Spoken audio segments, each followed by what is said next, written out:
السلام عليكم وأنا السلامة أصحابتي دمان ميلول بعد dunida ka joogtaan kusoo dhawaada maantan waxaan wadaa cilaan yar oo khafiif ah oo fashion ah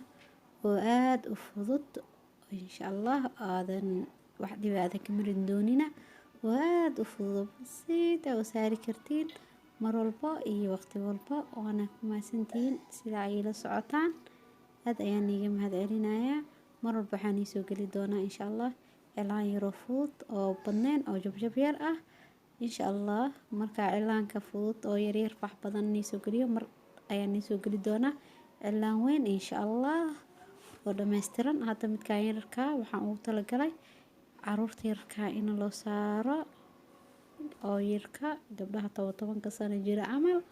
9 sano jiryaasha loo mariyo ayaan ugu talagalay kasahay la daawada hay asxaabay waan ku maasantiin sida ay la socotiin هذا يعني mahadcelinayaa dhamaantiin shukran أحبابي هذا يا أم حسنتين dhamaantiin bye